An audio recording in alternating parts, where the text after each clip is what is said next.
Labadiena, sveiki moksleiviai.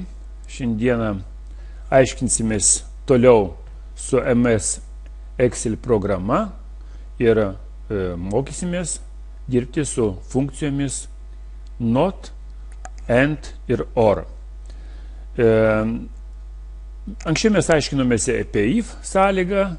If sąlygos sakinukas arba funkcija if dažnai naudojama palyginimams įvairiems, tačiau kai kuriais atvejais reikalinga ir and, or ar not funkcijos.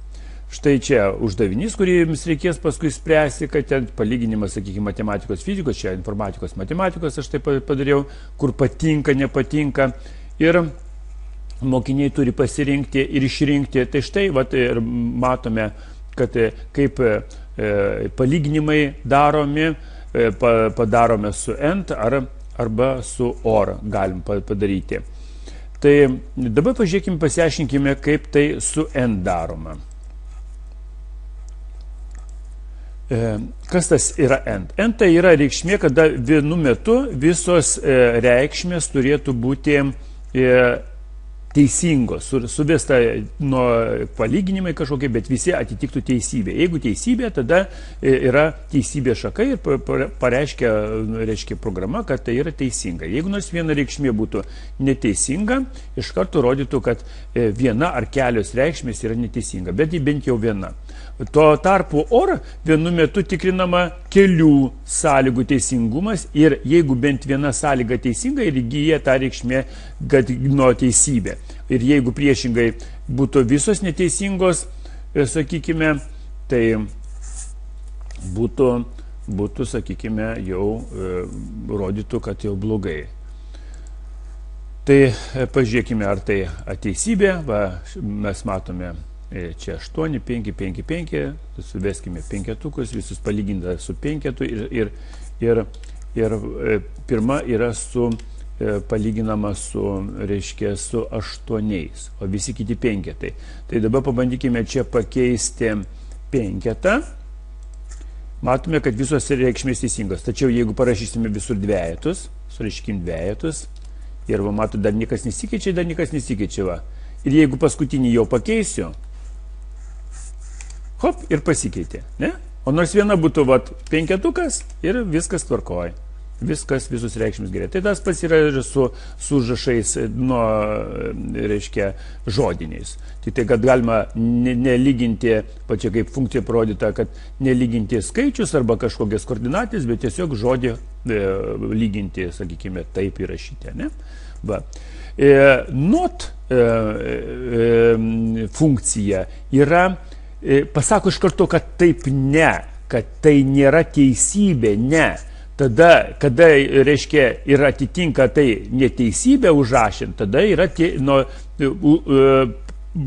gaudama informacija, kad, reiškia, tiesos šaka. Na, štai pažiūrėkime, kaip atsisakykime, 25, sakykime, aš čia pakeisiu, kad dabar kol kas, kad mums nekeis, nesumaišytų. Reiškia, B25 daugiau už B26. Nors realiai mes matome, kad 5 ir 8 tai yra tikrai nedaugiau. Tai taip jie neteisingi palyginimai. Tai va, iš karto neteisingi palyginimai. Ir ima teisybė šaka, true eina, ant true eina. Jeigu netiesa, tai true. Jeigu būtų tiesa, jeigu parašyčiau, kad reiškia teisybė, pavyzdžiui, sakykime, aš parašysiu kokius 9, kad bus teisybė, kad B25 daugiau už 8. Tai yra teisybė. Va. Ir tada iš karto jie ima tą šaką paskutinę, kad tai netiesa, kad neteisingi palyginimai yra. Tai not yra tas variantas, kada jinai pasako pati, kad čia netiesa. Va. Ir dar kas su not yra, kad vieną palyginimą galima daryti. Vieną. Na, aišku, tų not gali būti gal daugiau paskui, bet va čia not vienas. Kaip pastebėjote, su kitom funkcijom, and ir taip toliau, jos jau reiškia galima ir kitaip ten daryti, aš jau įmečiau, beskubėdamas. Tai va, su and matote, va, yra kiti palyginimai ir jų daug gali būti. Ir visą laiką, kada jeigu tiesa, tai yra pirma teisybė šaka, tai visą laiką ant true ima. Jeigu tiesa, tai true, o jeigu ne, tai false. Va, o not yra priešingai. Va. Tai va maždaug tiek aš norėjau pasakyti, parodyti ir kaip jums reikės tą darbą padaryti, tai va maždaug va taip. Mes matome, čia surašysite duomenis, aš čia truputį pakeičiu tos duomenis, bet surašysite duomenis ir paskui bandysite su and, or ir not padaryti tokias, reiškia, išrinkimus. Va, aš čia padariau su and, jūs bandykite, išgaukite ir kitus. Taigi, ačiū uždėmesį šiandien viso, iki kitų kartų.